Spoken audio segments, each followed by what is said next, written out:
Praise the lord. హల్లెలూయా. సర్వోన్నతుడైన యేసుక్రీస్తు నామంలో మీ అందరికీ వందనాలు. ప్రభునందు ప్రియులారా, అభిషేక స్వరం అనే ఈ మా కార్యక్రమంకు మరొకసారి మిమ్మల్ని అందరినీ ప్రేమపూర్వకంగా ఆహ్వానిస్తూ ఉన్నాం. ప్రభునందు ప్రియులారా, మీ అందరూ బాగున్నారా? ప్రతిదినం క్రమం తప్పకుండా వాక్యం చదువుతున్నారా? ప్రార్థన చేస్తున్నారా? దేవుడు మీ జీవితంలో గొప్ప కార్యాలు చేయాలని కోరుకుంటున్నారు కాబట్టి తప్పనిసరిగా ప్రార్థన చేయండి, వాక్యం చదవండి. ఈరోజు బైబిల్ గ్రంథంలోంచి సామెతల గ్రంథం 10వ అధ్యాయం మనం ధ్యానం చేసుకుందాం. జ్ఞానము గల కుమారుడు తండ్రిని సంతోషపరచును, బుద్ధి లేని కుమారుడు తన తల్లికి దుఃఖము పుట్టించును. ప్రియులారా, ఈ మొట్టమొదటి వచనంలో కుమారుడు అనే విషయం గురించి మాట్లాడుతున్నాడు. తల్లి తండ్రి వారికి కుమారుడు. ప్రియులారా, కుమారుడుగా తల్లిని తండ్రిని కలిగి ఉండటం చాలా గొప్ప భాగ్యం అండి. చాలామంది తండ్రి లేక తల్లి కష్టపడి బిడ్డలు పెంచుతుంటే ఆ బాధ ఆ బిడ్డలకు మాత్రమే తెలుసు. ప్రియులారా, నిజంగా ప్రియులారా, తల్లి లేకపోయినా తండ్రి లేకపోయినా అది కుటుంబంలో చాలా గొప్ప వెలితి ఆ బిడ్డలకి. తండ్రి ఉండి తల్లి లేని బిడ్డలు, తల్లి ఆదరణ లేక ఎంత మిస్ అయి ఉంటారు ప్రియులారా. నిజంగా అందుకే తల్లి తండ్రి వారి ప్రేమ దేవుడు మన జీవితంలో ఇచ్చిన గొప్ప బహుమతి ప్రియులారా. తల్లి తండ్రి. అందుకే ఇక్కడ అంటాడు, జ్ఞానము గల కుమారుడు తండ్రిని సంతోషపరచును అంటున్నాడు. జ్ఞానం గల కుమారుడు ఏం చేయాలంటే తండ్రిని సంతోషపరచాలంటండి. తండ్రికి ఏది సంతోషమో అలా బిడ్డలు చేయగలిగితే అది తండ్రికి సంతోషం. రెండవది అంటున్నాడు, బుద్ధి లేని కుమారుడు తన తల్లికి దుఃఖం పుట్టించును. బుద్ధి లేని కుమారుడు తన తల్లిని ఏడిపిస్తాడట. మరి మీరు మీ తల్లిని తండ్రిని సంతోషపరిచేవారా, ఏడిపించేవారా? ప్రియులారా, ఈ విషయంలో మనం జాగ్రత్తగా మనం పరిశీలించుకోవాలి. తర్వాత 2వ వచనం, భక్తిహీనుల ధనము వారికి లాభకరము కాదు, నీతి మరణము నుండి రక్షించును. ఇక్కడ ధనాన్ని గురించి మాట్లాడుతున్నాడు 2వ వచనంలో.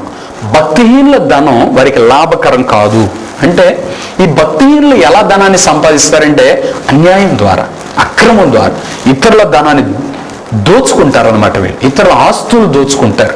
అలా సంపాదించి మోసంతో సంపాదించుకున్న ఆ ఆస్తి వాళ్ళకి ఎప్పటికీ లాభకరం కాదు, క్షేమం కూడా కాదు. ఇంకో మాట, దాన్ని అనుభవించలేరు పిల్లారా. అన్యాయంగా వచ్చినది అన్యాయంగానే పోయిద్ది. అది పోయేటప్పుడు నీతితో కూడింది కొంచెం తీసుకొని మరీ పోయిద్దట. అంటే ఎంత నష్టమో చూసారా. అందుకే దేవుని యొక్క వాక్యం ఏం చెప్తుందంటే, నీతి మరణము నుండి రక్షించును. మరి ఆ మాటకి ఈ మాటకి సంబంధం ఏంటండి? భక్తిహీనుల లాభం, భక్తిహీనుల ధనం వారికి లాభకరం కాదు అన్నాడు. భక్తిహీనుల ధనానికి మరణానికి సంబంధం ఉందా అంటే ఉందండి. అన్యాయం చేసి డబ్బు సంపాదించే వ్యక్తి మరణంతో ఆటలాడుకుంటున్నాడట. ఇంకా ఆ వ్యక్తికి మరణం వచ్చే పరిస్థితి కూడా ఉంటుంది. నీతి మరణము నుండి రక్షించును అంటున్నాడు. అంటే నీతి కలిగి జీవిస్తే ప్రియులారా, అవసరమైతే మనది పోయినా పర్వాలేదు, కానీ అన్యాయమైంది మనం ఎప్పుడు కోరుకోకూడదండి. ఆ నీతి ఎప్పుడైతే మనం సంపాదించుకుంటామో మన మరణం నుండి ఆ నీతి మనల్ని రక్షిస్తుంది అని దేవుని వాక్యం చెప్తుంది. 3వ వచనం, యెహోవా నీతిమంతుని ఆకలి గొననీయడు, భక్తిహీనుని ఆశను భంగము చేయను. ప్రియులారా, ఇక్కడ నీతిమంతుడు భక్తిహీనుడు ఇద్దరు గురించి దేవుడు మాట్లాడుతున్నాడు. నీతిమంతుడు నీతిగా జీవించే కొంతమంది అనుకుంటారు, నేను నీతిగా బ్రతికేం ప్రయోజనం అండి, వాళ్ళు చూడండి అన్యాయం చేసి అక్రమం చేసి ఎంత సంపాదించుకుంటున్నారు. నిజంగా ఆ భక్తిహీనతలో వాళ్ళు బాగా వర్ధిల్లుతున్నారు అన్నట్లుగా ఉంటుందంట. బైబిల్లో మనం గమనిస్తే కీర్తన గ్రంథంలో ఆసాపు అనే ఒక వ్యక్తికి ఒకరోజు ఇదే తలంపు వచ్చిందంట. వాళ్ళందరూ భక్తిహీనులు, కానీ వాళ్ళు పచ్చగడ్డిలా చిగుర్చారు, పచ్చగా ఉన్నారు, బాగా సంపాదించుకున్నారు. నేను నీతి గలవాడిగా ఉన్నాను కానీ ఏమి సంపాదించుకోలేదు, నా జీవితం ఇలాగే ఉండిపోయింది అని బాధపడుతున్నాడంట. దాని విషయమై ఆయన మనస్సులో చాలా ఆయాసం వచ్చేసింది. ఆఖరికి దేవుడు ఎందుకు ఇలా చేస్తున్నాడు, ఎప్పుడు వాళ్ళకే ఇస్తాడు ఎక్కువ డబ్బులు, నీతిగా జీవించే నాకు ఎందుకు ఇవ్వడు అని బాధపడి ఆ బాధని తట్టుకోలేక దేవుడి మందిరంలోకి వెళ్ళి ప్రార్థన చేస్తూ ధ్యానిస్తూ ఉన్నాడట. అప్పుడు ఆసాపుకి దేవుని ప్రత్యక్షత దొరికింది. దానిలో దేవుడు చెప్తున్నాడు, నాయనా, భక్తిహీనులు ఎక్కడున్నారు అనుకుంటున్నావు? కాలు జారే చోట ఉన్నారు వాళ్ళు. ఎప్పుడు కాలు జారుతుందో తెలియదు, ఎప్పుడు వాళ్ళ జీవితం ముగుస్తుందో తెలియదు, ఎప్పుడు ప్రాణం పోయిద్దో తెలియదు, ఎప్పుడు చచ్చిపోతారో తెలియదు. అలాంటి నాశనకరమైన జీవితం కోరుకుంటానంటావేంటి? క్షేమకరమైన మార్గం, స్థిరమైన మార్గం, దేవుడు సంతోషించే మార్గం. ఇది దేవుడు నీకు ఇచ్చాడు, ఈ మార్గంలో నడు అని దేవుడు చెప్పాట. అప్పుడు ఆసాపుకి సంతోషం కలిగిందంట. ప్రభువా, కష్టమైనా పర్వాలేదు, నీతి మార్గంలో నడుస్తాను ప్రభువా అని చెప్పాడట. ఇక్కడ దేవుడు చెప్తున్న మాట ఏంటంటే, నీతిగా జీవించే వ్యక్తిని దేవుడు ఆకలి గొననివ్వడు అని చెప్తున్నాడు. నిజంగా ప్రియులారా, దేవుని మీద ఆధారపడి ఆకలితో పస్తులతో ఉన్న వ్యక్తులు ఒక్కరిని చూపించండి చూద్దాం. దేవుడి మీద ఆధారపడి ఏ వ్యక్తిని ఎన్నడూ దేవుడు పస్తులు ఉంచడండి. ఖచ్చితంగా దేవుడు పోషిస్తాడు. సింహపు పిల్లలు లేమి గలవై ఆకలిగా ఉంటాయేమో కానీ యెహోవాను ఆశ్రయించే వారికి ఏ మేలు కొదువై ఉండదని దేవుని వాక్యం చెప్తుందండి.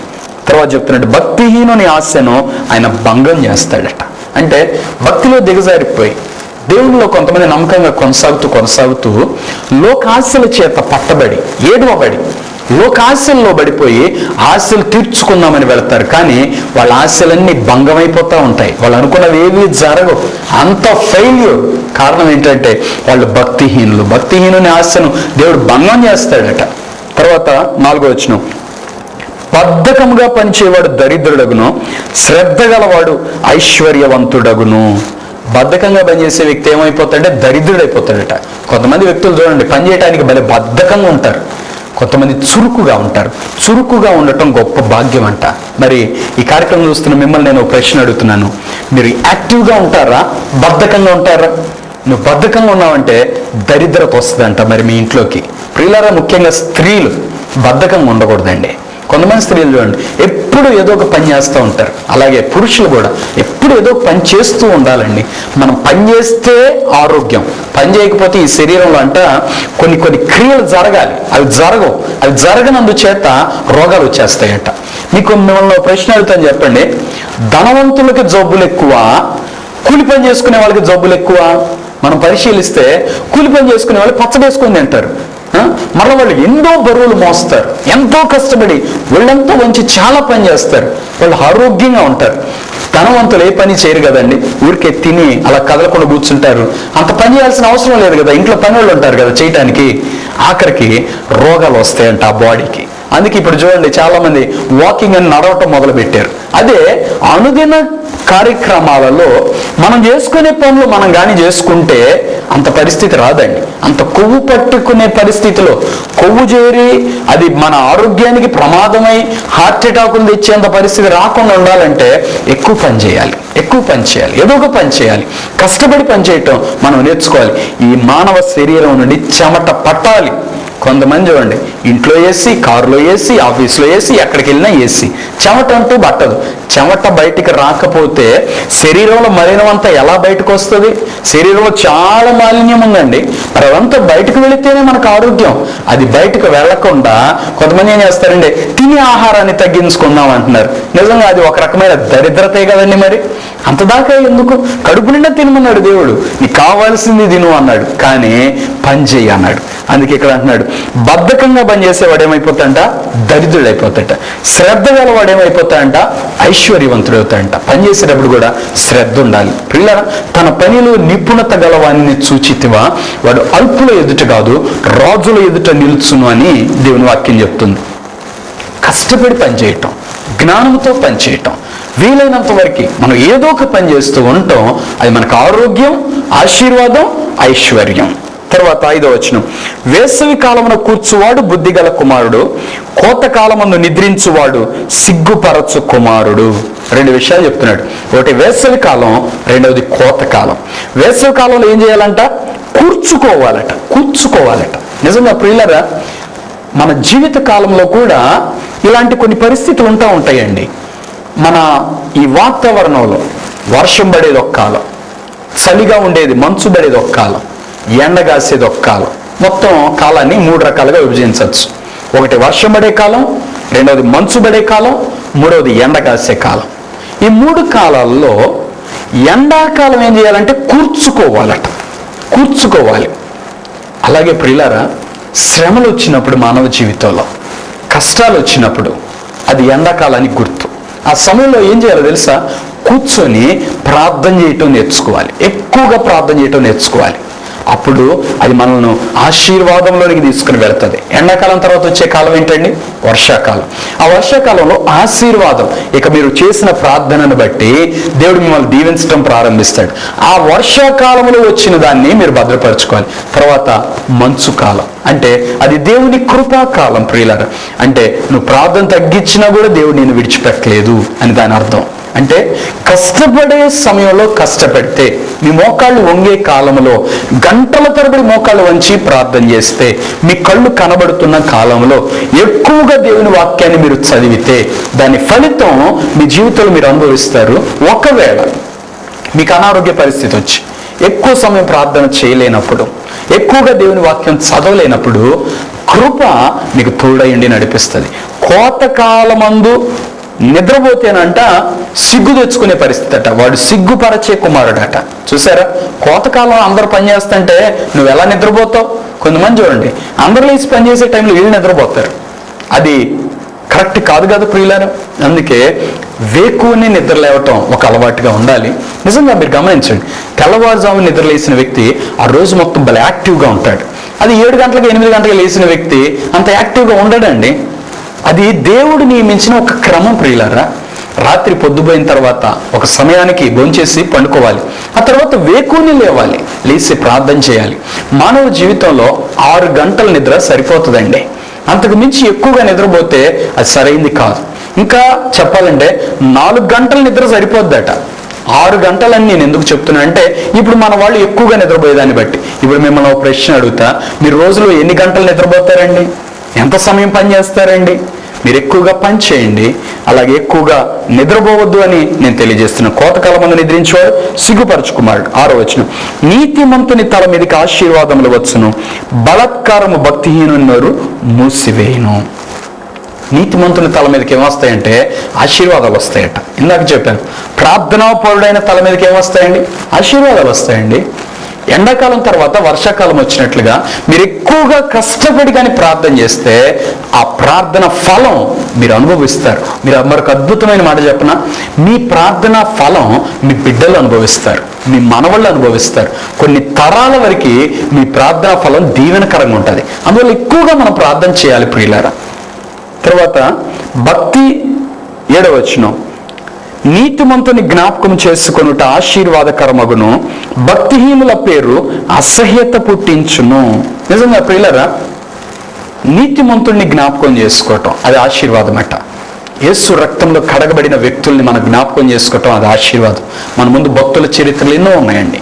క్రీస్తు కొరకు హతసాక్షులైన వారి చరిత్రలు ఉన్నాయి. మీకు పుస్తకాలు చదివే అలవాటు ఉందా? అయితే భక్తుల సాక్ష్యాలు చదవండి, వారి జీవితాల్లో దేవుడు చేసిన కార్యాలు. అప్పుడు మనం వాళ్ళని జ్ఞాపకం చేసుకుంటాం. అది మనకెంతో విశ్వాసాన్ని కలిగిస్తుంది, ఎంతో ఆశీర్వాదాన్ని తీసుకుని వస్తుంది. మేము రక్షించబడిన తొలి దినాల్లో వర్గీస్ గారని ఆయన పుస్తకం చదవటం ప్రారంభించామండి. పిటి వర్గీస్ గారు. ఆయన పుస్తకంలో కొన్ని సాక్ష్యాలు ఉన్నాయి, చాలా అద్భుతమైన సాక్ష్యాలు ఉన్నాయి. వాటిల్లో కొన్నిసార్లు ఆయన కిరసనాయిల్లో నీళ్లు పోసి వంట చేసుకున్న సాక్ష్యాలు ఉన్నాయి. అంటే కిరసనాయిల్ స్టవ్లో నీళ్లు పోస్తే అది మండిందంట. ఆయన అలాగూ దాని మీద వండుకొని వంట చేసుకునేవాడట. ఇలాంటి కార్యాలు ఎన్నో ఉన్నాయి. ఆయన ఒక ప్రాంతంలో సంఘం కట్టేవాడు. బాగా పెరిగి ఒక 500 మంది అట్లా వచ్చిన తర్వాత, అమ్మయ్య ఇక నేను స్థిరపడతాను, ఇంక నేను కష్టపడవలసిన పని లేదు, ఇక నాకు నెమ్మదితో కూడిన దినాలు రావచ్చినాయి అనుకునేంతలో దేవుడు చెప్పేవాడంట, ఈ సంఘాన్ని నువ్వు ఆ వ్యక్తికి ఇచ్చేసి నువ్వు పలానా గ్రామం వెళ్ళిపో అని చెప్పేవాడంట. అంతే, ఈ సంఘాన్ని మరొక వ్యక్తికి ఇచ్చేసి ఇంకో గ్రామం సువార్తకు వెళ్ళిపోయేవాడట. నిజంగా ప్రియులారా, మన ముందున్న భక్తులు దేవుని కొరకు ఎంత సమర్పణతో జీవించారండి, నిస్వార్థంగా జీవించారండి. ఏ స్వార్థం లేదు ప్రియులారా. దేవుని రాజ్యాన్ని కట్టాలని తపన పడ్డారండి. కానీ ఈ దినాల్లో సేవకుల్లో ఇటువంటి ఆశలు కనిపించట్లేదు ప్రియులారా. ఆత్మల సంపాదన కొరకు, దేవుని రాజ్యం కొరకు భారముతో ప్రయాసతో కష్టపడే అనుభవం అది మనకెంతో ఆశీర్వాదం. అటువంటి సేవకుల్ని జ్ఞాపకం చేసుకోవటం మనకు ఆశీర్వాదం. అటువంటి సేవకుల కొరకు ప్రార్థన చేయటం ఇంకా ఆశీర్వాదం ప్రియులారా. కష్టపడే దైవజనుల గురించి తప్పక మీ అనుదిన ప్రార్థనలో జ్ఞాపకం చేసుకొని ప్రార్థన చేయమని నేను మనవి చేస్తున్నాను. అలాగే ఆ పిటి వర్గీస్ గారి సాక్ష్యం చదవగానే నాకు ఒక విశ్వాసం కలిగింది, దేవుడు ఏమైనా చేయగలడు అని. ఒకసారి మా ఇంట్లో గ్యాస్ సిలిండర్లో గ్యాస్ అయిపోయింది, కొనడానికి డబ్బులు లేవు. ప్రభా నువ్వే మమ్మల్ని సేవకు పిలిచావు, నువ్వే మా అవసరతలు తీర్చాలి అన్నట్టు నేను ప్రార్థన చేస్తున్నా. అంటే దేవుడు ధనం ఇస్తే సిలిండర్ కొనుక్కుందాం అన్నట్లుగా నేను ప్రార్థన చేస్తున్నా. కానీ దేవుడు ఆశ్చర్యకరంగా నాకు దర్శనం చూపిస్తూ ఆ సిలిండర్ని దేవుడు గ్యాస్తో నింపుతున్నట్లు చూపించి, ఇప్పుడు వెళ్ళి నీ భార్యను ఆ గ్యాస్ స్టవ్ ముట్టించమను, నేను దాన్ని వెలిగిస్తాను అని దేవుడు చెప్పాడు. నా భార్య నేను ఇద్దరు ఎదురుగా కూర్చొని ప్రార్థన చేస్తూ ఉన్నాము. ఇద్దరు ఒకేసారి కళ్ళు తెరిచాం. కళ్ళు తెరవగానే వెంటనే నాకు వచ్చిన దర్శనం ప్రేరేపణ చెప్పాను. నా భార్య చెప్తుంది, తనకి దర్శనంలో దేవుడు చెప్తున్నా అంట, నువ్వు వెళ్ళి గ్యాస్ స్టవ్ ముట్టించు, నేను దాన్ని గ్యాస్తో నింపాను, అది వెలుగుతుంది అని తనతోడు చెప్పాడట. ఇప్పుడు తను వెళ్ళి దాన్ని ముట్టించగానే ఆ సిలిండర్ 8 నెలలు మండింది ప్రియులారా. హల్లెలూయా. చూసారు, ఒక దైవజనుడి జీవితంలో జరిగిన ఒక సంఘటన ఒక విశ్వాసాన్ని నా జీవితంలో పునాదిగా వేసింది. నా జీవితంలో అటువంటి అద్భుతాలు పొందటానికి కారణమైంది. అందుకే ప్రియులారా, భక్తుల జీవిత చరిత్రలు ఎక్కువగా చదవండి. అలాగే వన్య అనే ఒక భక్తుడి జీవిత చరిత్ర చదువుతున్నప్పుడు అది నాకు చాలా ఇష్టంగా ఉంటుంది. ఆ వ్యక్తి దేవుని కొరకు ఎన్ని శ్రమలు పడ్డాడు, శ్రమల్లో ఉన్నప్పుడు దేవుడు ఆ వ్యక్తికి ఎంత దగ్గరగా నడిచాడు. నిజంగా అటువంటి సాక్ష్యాలు చదువుతుంటే మళ్ళీ ఉద్యమం వస్తుందండి. అటువంటి నీతిమంతులను జ్ఞాపకం చేసుకోవటం మనకి ఎంతో ఆశీర్వాదం ప్రియులారా. ఆ వ్యక్తికి దేవుడు ఎలా బలపరిచాడు. నిజంగా భక్తుల జీవిత సాక్ష్యాలు చదవండి. మీ ముందు కాలంలో దేవుని కొరకు జీవించిన వ్యక్తుల గురించి తెలుసుకోండి, వారిని జ్ఞాపకం చేసుకోవటం వల్ల అది మనకు ఆశీర్వాదం. అన్నిటికంటే ముఖ్యంగా యేసుక్రీస్తు ప్రభు యొక్క చరిత్ర ఎక్కువగా మనం తెలుసుకోవాలి, ఎక్కువగా దేవుని వాక్యం చదవాలి. ఎక్కువగా దేవుని వాక్యం చదివితే ఎక్కువగా విశ్వాసం కలుగుతుంది, ఎక్కువగా దేవుని కార్యాలు మనం చూడగలుగుతాం. దేవుడు మనల్ని వాడుకుంటారు, గొప్ప కార్యాలు దేవుడు చేస్తారు. కాబట్టి మనం పట్టుదలతో ప్రార్థన చేయాలి. నీతిమంతుని జ్ఞాపకం చేసుకోవటం ఆశీర్వాదం అంటున్నాడు. భక్తిహీనుల పేరంట అసహ్యాన్ని పుట్టిస్తుందట. నిజంగా చూడండి, కొంతమంది దుర్మార్గులైన పేర్లు, వాళ్ళు అన్యాయం చేశారు అనుకోండి, మనకి ఎవరైనా వాళ్ళ పేరు జ్ఞాపకం చేసుకుంటే వెంటనే మనకి ఏమనిపిస్తుందండి? చి ఆయన అనిపిస్తుంది కదండి. అట్లాగే దేవుడు నమ్మి మనల్ని ఈ లోకంలో పుట్టించి మనకు జీవితాన్ని ఇచ్చి మనల్ని ఎదిగింపజేసి మనల్ని పోషించి మనల్ని కాపాడుతుంటే మనం దేవుని లెక్క చేయకుండా జీవిస్తున్నాం అనుకోండి, దేవునికి కూడా ఇక మనం అంటే నమ్మక ద్రోహులని అసహ్యత పుట్టుతుందట. చి వాళ్ళ అనిపిస్తుందట. బైబిల్ అదే చెప్తాడు లవోదికయ సంఘంతో మాట్లాడుతూ, నీవు జీవించుతున్నావు నా పేరు మాత్రం ఉన్నది కానీ నువ్వు మృతుడివే, నేను నిన్ను నా నోటి నుంచి ఉమ్మేయాలనుకుంటున్నాను. ఎందుకంటే నువ్వేమనుకుంటున్నావు? ధనవృద్ధి చేసుకున్నాను, నేను బాగా ఉన్నాను, నాకు ఇంకేమీ కుదరలేదు అనుకుంటున్నావే, నేను అసలు నా నోటి నుంచి ఉమ్మేయాలనుకుంటున్నాను అంటాడు. అంటే ఎంత అసహ్యం వచ్చిందండి ఆ వ్యక్తి జీవితాన్ని బట్టి దేవునికి. ప్రియులారా, మరి మీ జీవితం దేవునికి సంతోషకరమా దుఃఖకరమా? దేవుని సంతోషపెట్టేలా ఉంటుందా, లేక దేవుడు కూడా మిమ్మల్ని చూసి వీళ్ళ అని అసహించుకొని మెట్లో ఉంటుందా? జాగ్రత్త ప్రియులారా, దేవుని చేత అసహించుకున్న బడితే మనకి ఇక దిక్కు లేదండి. దేవుడే మనకి దిక్కు. దేవుడే విడిచిపెడితే ఇంకా మనకు అసలు అర్థం లేదు కదండి ఆ జీవితానికి. అందుకే మనం నీతిమంతులుగా జీవిద్దాం, దేవునికి ఇష్టలుగా జీవిద్దాం. 8వ వచనం, జ్ఞానచిత్తుడు ఉపదేశం అంగీకరించును, పనికి మాలిన వదరుబోతు నశించును. ఈ సామెతల గ్రంథంలో సొలొమోను భక్తుడు చాలా శ్రేష్టమైన సత్యాలు మనకి తెలియజేస్తూ ఉంటాడండి. జ్ఞానచిత్తుడు అంటే జ్ఞానాన్ని ఆలోచించే మనస్సు కలిగిన వాడు. ఆ వ్యక్తి అంట ఉపదేశాన్ని అంగీకరిస్తాడట. ఏదైనా ఒక మంచి మాట చెప్పారనుకోండి వింటాడంట ఆ వ్యక్తి. తర్వాత అంటే పనికి మాలిన వదరుబోతు అంటే వీడు మనస్సు ఒక దగ్గర నిలబడదు, కాలు ఒక దగ్గర నిలబడదు. ఒక మాట చెప్పాలంటే పని చేయడు, ఎప్పుడు పని చేయడు, ఎప్పుడు అటు ఇటు తిరుగుతూ ఉంటాడు. కొంతమంది పిల్లలు చెప్తుంటారు చూడండి, ఏం చేస్తున్నావు నాన్న ఇప్పుడు అంటే టీ అంటాడు. అంటే తినటం, తిరగటం, తొంగోటం అంట. అంటే ఇంట్లో తల్లిదండ్రులు పెడుతున్నారు, తింటారంట, గాలికి తిరుగుతారంట, రాత్రికి వచ్చి పడుకుంటారంట. ఇట్లాంటి పనికి మాలిన వాళ్ళని అసలు దేవుడు కూడా మెచ్చుకోడండి. పని చేయాలి ప్రియులారా. మన జీవిత కాలం కొద్ది కాలం అని గుర్తించాలి. మనం మన ఆయుష్ని జాగ్రత్తగా వాడుకోవాలి, జ్ఞానంతో వాడుకోవాలి. ముఖ్యంగా మన సమయం పోతే రాదు కదండి సమయం. అపోస్తలుడైన పౌలు ఎఫెసీయులకు రాసిన పత్రిక 5వ అధ్యాయం 15వ వచనంలో చెప్తున్నాడు, దినములు చెడ్డవి గనుక మీరు సమయాన్ని పోనీయద్దు, సద్వినియోగం చేసుకోండి, అజ్ఞానుల్లా కాదు జ్ఞానుల్లా నడుచుకోండి అని చెప్తాడు. కాబట్టి సమయం పోనీయకూడదు. సమయం దొరికితే ప్రార్థన చేసుకోవటం, సమయం దొరికితే వాక్యం చదవటం. వాళ్ళతో కూర్చొని ముచ్చట చెప్పాల్సిన అవసరం మనకు లేదండి. ఒక్కళ్ళతోటి మీకు వద్దు, మీరు దేవుడు అంతే. దేవుడితో సహవాసం చేయండి, అది మీకు ప్రయోజనకరమవుతుంది. పనికి మాలిన వదరబోతే ఏమైపోతాడంట? నశించిపోతాడట. అంటే నరకానికి వెళ్ళిపోతాడు. ఇంకంతే. ఆ వ్యక్తితోటి స్నేహం చేసేవాళ్ళు కూడా నరకానికి వెళ్ళిపోతారు. అట్లాంటి వాళ్ళతోటి మనం స్నేహం చేయకూడదు. 9వ వచనం, యథార్థముగా ప్రవర్తించువాడు నిర్భయముగా ప్రవర్తించును, కుటిల వర్తనుడు బయలుపడును.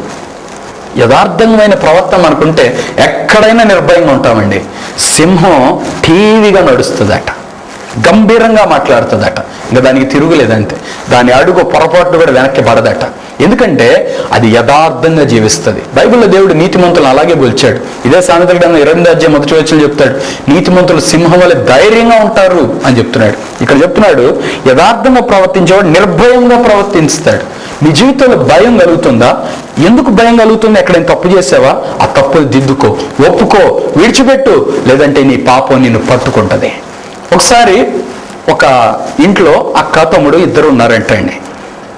ఒక తల్లి ఊరికి వెళ్తా బాతులు కాసే పని ఈ అక్క తమ్ముడు ఇద్దరికి అప్పచెప్పి జాగ్రత్త చూసుకుంటారు ఇల్లు అని చెప్పిందంట. ఈ చిన్నోడు అబ్బాయి తుంట్రోడు, వీడేం చేశాడంటే రాయి తీసుకొని బాతుకేసి కొట్టాడు. కొట్టం ఆ రాయి బాతుకి తల మీద తగిలింది, బాతు చచ్చిపోయింది. ఇక చూడండి, అక్క అది చూసింది, వెంటనే అమ్మతో చెప్తా ఉండు అంది. ఈ పిల్లవాడు అక్కని బతులాడుకున్నాడు, వద్దక్క చెప్పొద్దక్క అని బతులాడుకుంటే సరే నేను చెప్పినట్టు నువ్వు చేయరా అంది. ఇంకా అంతే, అక్క చేసే పనులు మొత్తం వీడి చేత చేయించడం ప్రారంభించింది. అంటే పాపము చేసిన వాడు పాపమునకు దాసుడట, పాపానికి బానిసైపోయాడు అనమాట. అక్క ఏం చెప్తే చేస్తున్నాడు. నిద్ర లేదు, నీళ్లు తెమ్మంటే నీళ్లు తెస్తున్నాడు, బట్టలు ఉతకమంటే బట్టలు ఉతుకుతున్నాడు, అంట్లు దోవమంటే అంట్లు దోముతున్నాడు. ఇక ఈయన జీవితం మామూలుగా లేదనమాట. చిన్నోడు కానీ అన్ని పనులు చేపిస్తుంది అక్క. కారణం వాడు చేసిన పాపాన్ని బట్టి. ఏదైనా మాట్లాడితే అక్క అమ్మటే అంటుంది, బాతు అంటుంది. అనగానే వీడికి భయం వేస్తుంది, అమ్మో అమ్మతో చెప్తే కొట్టేస్తుంది, నేను ఎట్లాగా అమ్మో ఆ దెబ్బలు తినలేను అనుకుంటున్నాడు. కానీ ఈ పనులన్నీ చేస్తా ఇక్కడ ఎంత నలిగిపోతున్నాను అనేది ఆలోచించలేకపోయాడు. ఒకసారి ఒక రోజుకి ఈ పనులన్నీ చేయలేక విసుగు పుట్టేసింది. తను ఇక ఏదైతే అదైంది, అమ్మ కొడితే ఒక్కరోజే కొట్టుద్ది, ఈ పిల్ల రోజు నన్ను నాశనం చేస్తుంది. నిజంగా ప్రియులారా, ఈ సత్యం గ్రహించండి. దేవుడు శిక్షిస్తే ఒక్కరోజే, దేవుడు క్షమిస్తాడు, శిక్షించడు. కానీ పాపం ప్రతిరోజు నాశనం చేస్తుంది అనమాట. ఇక తల్లి దగ్గరికి వెళ్ళిపోయి క్షమాపణ కోరుకున్నాడు. అమ్మ నేను ఇట్లాగా బాతుని రాయి తీసుకొని కొట్టానమ్మా, బాతు చచ్చిపోయిందమ్మా, మన బాతులో ఒక బాతు లెక్క తగ్గిందమ్మా, నేనేనమ్మా దాన్ని చంపాను, నన్ను కొట్టమ్మా అని కర్ర కూడా తీసుకెళ్ళి ఇచ్చాయంట. ఆ తల్లి పాపాన్ని ఒప్పుకున్న వ్యక్తిని ఎలా కొడతారండి? ఎవరైనా చూడండి, పాపాన్ని కప్పిపుచ్చితే కోపం వస్తుంది, కానీ ఒప్పుకుంటే ఎవరి కోపం రాదండి. అందుకే బైబిల్ చెప్తుంది, అతిక్రమంలో దాచిపెట్టేవాడు వర్దెలడు, వాటిని ఒప్పుకొని విడిచిపెట్టేవాడంట కనికరం పొందుతాడట. వెంటనే ఈ పిల్లవాడు ఎప్పుడైతే అలా ఒప్పుకున్నాడో తల్లి హృదయంలో కూడా కనికరం వచ్చేసింది. పిల్లల్ని గట్టిగా హత్తుకొని, పర్లేదు నాయన దాన్నే ఉంది లేరా, ఇంకా మనకి చాలా ఉన్నాయి కదా అని క్షమించేసిందంట. వీడికి హ్యాపీనెస్ వచ్చేసింది. పొద్దున్నే అక్కొచ్చి నిద్రలేపుతుంది, లేరా అంటుంది. నేను లేవను అంటున్నాడు. వీడు ఏంటి రా బాతు అంది, చెప్పుకో అన్నాడు. ఇప్పుడు ఇంకా భయం ఉందా? యథార్థంగా ప్రవర్తించేవాడు నిర్భయంగా ప్రవర్తిస్తాడు. కుటిల వర్తనుడు బయలుపడును. ప్రియులారా, దొంగ మాటలు చెప్పేవాళ్ళు ఈ రోజు కాకపోతే రేపైనా తెలుస్తుంది కదండి. దొంగ పనులు చేసేవాళ్ళు ఈ రోజు కాకపోతే రేపైనా తెలుస్తుంది కదండి. కుటిల వర్తనుడు అంటే లేని వాటిని ఉన్నట్టుగా చెప్పేవాడు, ఉన్న వాటిని లేనట్టుగా చెప్పేవాడు. అది ఎంత నష్టం ప్రియులారా మన జీవితంలో. అటువంటిది ఎప్పుడు రాకూడదండి. అది బయలుపడుతుందట. ఈరోజు నువ్వు అబద్ధం చెప్పావు, బయటికి రాదా? అబద్ధములకు జనకుడు సాతానండి. అబద్ధం చెప్పించేది సాతానేనంట, ఆ అబద్ధాన్ని పట్టించేది కూడా సాతానే. అంటే నువ్వు ఏది నీకు అండగా ఉందని దానిలో దాక్కున్నావో అదే నిన్ను తీసుకొచ్చి నిలబెడతాదంట దోషిగా. చూసారా ఎంత ప్రమాదం? సాతాను చేతికి చిక్కటం భయంకరం ప్రమాదం ప్రియులారా. దేవుని చేతిలో ఉంటాం ఎంతో క్షేమం, ఆశీర్వాదం. కుటిల వర్తనుడు బయలుపడును అని చెప్తున్నాడు. 10వ వచనం, కనుసైగ చేయవాడు వ్యధ పుట్టించును, పనికి మాలిన వదరబోతూ నశించును. రెండవసారి ఈ మాట మరలా మాట్లాడుతున్నాడు, పనికి మాలిన వదరబోతూ నశించును అని చెప్తున్నాడు ప్రియులారా. 11వ వచనం, నీతిమంతుల నోరు జీవపు ఊట, భక్తిహీనుల నోరు బలాత్కారము మరుగుపరచును. నీతిమంతుల నోరు అంట జీవపు ఊటట. నిజంగా నీతిమంతులు కొన్నిసార్లు మాట్లాడుతుంటే వినాలనిపిస్తూ ఉంటుంది కదండి. వాడి మాటలు చాలా శ్రేష్టంగా ఉంటాయి. దేవుని మాటలు ఎప్పుడు మన నోట్లో కానీ మాట్లాడుతూ ఉంటే మన నోరు జీవపు ఊటగా మారుతుందట. అందుకే మనం ఎప్పుడు దేవుని కార్యాలు మాట్లాడుతూ ఉండాలి. దేవుడు చేసిన కార్యాలు, మీ జీవితంలో దేవుడు చేసిన కార్యాలు వీలైనంత ఎక్కువ మందితో పంచుకోండి. అప్పుడు మీ నోరు జీవపు ఊటగా మార్చబడుతుంది. అలాగే ఇతరుల జీవితాల్లో దేవుడు చేసిన కార్యాలు కూడా చెప్పండి. అవి మన దేవుడు చేసిన కార్యాలు. మనం ఏకముగా కూడా ఆయన నామాన్ని గొప్ప చేద్దాం ప్రియులారా. తర్వాత అన్నాడు, భక్తిహీనుల నోరు బలాత్కారం మరుగుపరచును అంటున్నాడు. భక్తిహీనుల నోరు ఏం చూపిస్తుందంటే బలాత్కారాన్ని చూపిస్తూ ఉంటుందంట అండి. బలాత్కారాన్నే కనబరుస్తూ ఉంటుందంట. ప్రియులారా, మన జీవితంలో మనం ఏ విషయాలు మాట్లాడుతున్నాం? చెడ్డ విషయాలు మాట్లాడుతున్నామా, మంచి విషయాలు మాట్లాడుతున్నామా? మనం జ్ఞాపకం చేసుకోవాలి ప్రియులారా. ఈ రోజు విన్న వాక్యాన్ని బట్టి ఒకసారి మన జీవితాన్ని పరిశీలించుకుంటూ ప్రార్థన చేసుకుందాం. అందరూ తల నుంచి కళ్ళు మూసుకోండి. మహాపరిశుద్ధుడైన తండ్రి, ప్రేమ కలిగిన ప్రభువానికి వందనాలు, స్తోత్రాలు. ఈ కార్యక్రమం చూస్తున్న మా ప్రియులందరూ మీరు దర్శించండి తండ్రి. సామెతల గ్రంథంలో మీరు తెలియజేస్తున్న ఈ శ్రేష్టమైన సత్యాలను బట్టి నీకు స్తోత్రాలు చెల్లిస్తున్నాను తండ్రి. ప్రభువా, ఈ సామెతల గ్రంథ ధ్యానం ద్వారా మాతో మాట్లాడిన ప్రతి మాట మా హృదయంలో నీరు కట్టి ఫలింపచేయండి. ఆ ప్రకారం జీవించే కృప దయచేయమని ప్రార్థన చేస్తున్నాను. ఈ కార్యక్రమం చూస్తున్న ప్రతి వ్యక్తిని మీరు తాకండి ప్రభువా, నీ సన్నిధి చేత తాకండి, పరిశుద్ధపరచండి, లోపము నుండి విడిపించండి, నీతిమంతులుగా మార్చండి, దైవిక శక్తితో నింపండి, మహిమతో నింపండి, నీ ప్రసన్నతో నింపండి, నీ అభిషేకంతో నింపండి ప్రభువా. ఈ కార్యక్రమం చూస్తూ ఎవరెవరైతే అనారోగ్యంతో బాధపడుతున్నారో యేసు నామములో వారిని స్వస్థపరచండి ప్రభువా. వారి మీద నీ కృప కలుగునుగా దాన్ని ప్రకటిస్తున్నాను. నీ జీవం వారిలో రిలీజ్ చేస్తున్నాను. వారి నరములు, ఎముకలు, మూలుగులు తాకండి ప్రభువా. వాటిలో నీ జీవం ప్రవహించునుగా కానీ ప్రకటిస్తున్నాను. యేసు రక్తాన్ని బిడ్డల మీద ప్రోక్షిస్తున్నాను తండ్రి. బిడ్డలు మీరు తాకండి, పరిపూర్ణమైన ఆరోగ్యం దయచేయండి. నరములు, ఎముకలు, మూలుగుల్లో శక్తిని దయచేయమని ప్రార్థన చేస్తున్నాను. గ్యాస్ట్రిక్ ప్రాబ్లం యేసునామములో తొలగిపోవాలని ప్రార్థన చేస్తున్నాను. షుగర్ వ్యాధి యేసునామములో నార్మల్ కండిషన్ రావాలని ప్రార్థన చేస్తున్నాను. థైరాయిడ్ యేసునామములో నార్మల్ కండిషన్ రావాలని ప్రార్థన చేస్తున్నాను. ప్రభువా, బిడ్డలు మీరు తాకండి, నార్మల్ రిపోర్ట్స్ దయచేయండి. క్యాన్సర్ గడ్డలు తొలగిపోవాలని ప్రార్థన చేస్తున్నాను. ఎయిడ్స్ వ్యాధి తొలగిపోవాలని ప్రార్థన చేస్తున్నాను. గాయపరచబడి నీ హస్తం బిడ్డలపై చాపండి నాయన. మీ వాక్కుని పంపి ఇప్పుడే బాగు చేయండి తండ్రి. ప్రతి విధమైన బలహీనత, అనారోగ్యం యేసు నామములో బిడ్డలను విడిచి వెళ్ళాలని ఆజ్ఞాపిస్తున్నాను తండ్రి. విత్తమైన వాక్యం మా హృదయాల్లో నీరు కట్టి ఫలింపచేయండి. ఇంకా ఎక్కువగా వాక్యం చదవటానికి, ఎక్కువగా ప్రార్థించడానికి ప్రేరేపణాత్మను దయచేయండి. వాక్యం చదువుతుండగా గ్రహించే కృప దయచేయండి. ప్రార్థన చేస్తుండగా బలమైన విజ్ఞాపనాత్మతో నింపండి. బిడ్డలను ఆశీర్వదించమని యేసు నామములో ప్రార్థిస్తున్నాను తండ్రి, ఆమేన్. ప్రియులారా, ఎక్కువగా ప్రార్థన చేయండి, ఎక్కువగా వాక్యం చదవండి. సామెతల గ్రంథం ఇంకా ఎక్కువగా ధ్యానించండి, చదవండి. సామెతల గ్రంథంలో చాలా శ్రేష్టమైన సత్యాలు ఉన్నాయి, జీవితానికి అవసరమై. అలాగే ఈ కార్యక్రమం ద్వారా దేవుడు మీతో ఏ విషయాలు మాట్లాడారో, ఏ విషయాల్లో మీరు హెచ్చరించబడ్డారో, ఏ విషయాల్లో బలపరచబడ్డారో తప్పక మాకు తెలియపరచండి.